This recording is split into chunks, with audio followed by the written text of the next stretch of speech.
Hey traders from around the world, what's going on? It's Jeremy Alexander Newsome with your Monday Real Life Stock Review.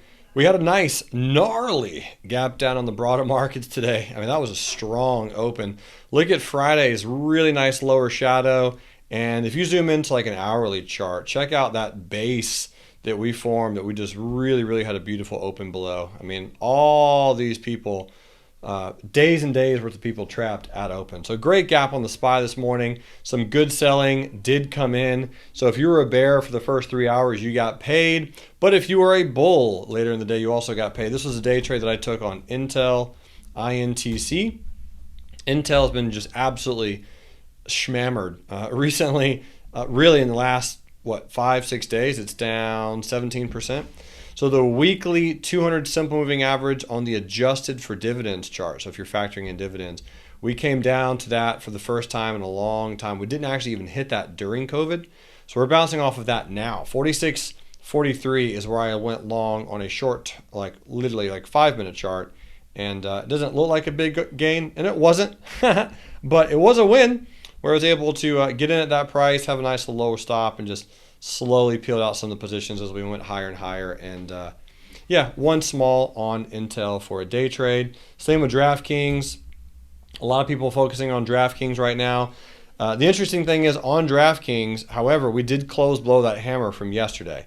That's not the most bullish signal I've ever seen in my life on DraftKings, but most traders who are trading it, especially myself, I have a put sale that expires not this Friday, but next Friday. And I do have one all the way down here at 30 for regular November. So that's only 200 shares of DraftKings. That put my cost basis at like 37.5-ish. So I'm okay to own DraftKings at those levels. Apple, ticker symbol AAPL, small little bullish candle. Earnings right around the corner, ladies and gentlemen. Always going to be exciting to see what Apple does on earnings. But you had the buy the rumor, sell the news event that came out on the 13th of October. And since then, we have just been slowly selling back. Got a put sale for November at 100. So if I get put some shares at 100 on Apple, smiles all around. Let's see what else is going on out there. Here is Tesla, TSLA, and Tesla. A little bit of a bullish candle today, actually, showing a smidge of strength in a pretty weak bear market. But, sorry, I just said weak bear market. Weak bearish day. Not a market that's bearish at all. If you are a Bollinger Band fan, Tesla's now in a Bollinger Band squeeze. It's here. So let's find out what direction we go. I won't play it aggressively bearish if we close below this bottom band or if we close below this support.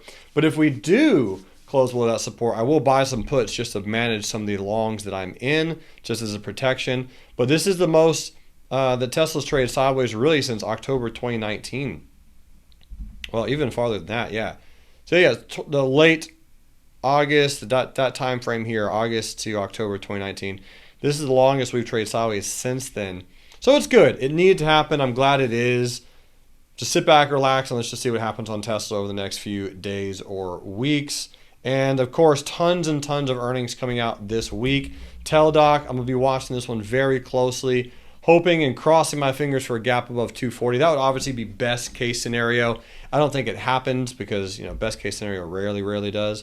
But if Teledoc's gaps down or trades down to the 180-ish region, I will be getting a whole heap of shares down around 180 if we do gap down there on Teledoc. So watching that one very closely. Activision, same thing. I'm in some calls on Activision. And again, best case scenario would be a gap above 85. Doubt it happens, but Activision is building pressure. We are trading sideways at this supply zone. And Black Friday / Christmas / hey, buy your kid Activision gifts. I think it's coming around the corner, and we really have been trading sideways for a while in Activision. So, the Bollinger's starting to squeeze together a little bit. I like the sideways action on Activision. I am in that one. We'll see if it does anything spectacular. First Solar. Earnings are this week, and we'll see what it does tomorrow. They're actually Tuesday night, so if we get a good pop on First Solar, I might sell some of the call options for a small win, and then maybe just reparse in if we gap down. First Solar can have some pretty big gaps on earnings. We will see, right? Weekly chart, bunch of white candles. Monthly chart, we'll find out if it can close above here. I feel like that would be a pretty decent, strong thing.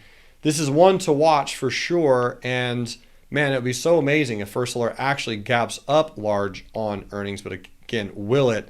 Remains the question. It probably won't, honestly. It'll probably gap down small, trade sideways, and not do a whole heck of a lot. The cruise lines got absolutely smashed today again.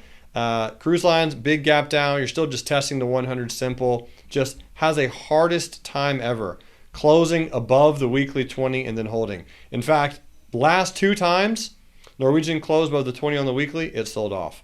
Well, it's doing it again. So, yeah. Rinse and repeat, I guess, on the cruise lines. And here's Boeing, ticker symbol BA. Boeing is just trading sideways. Nothing really special to see out there on Boeing.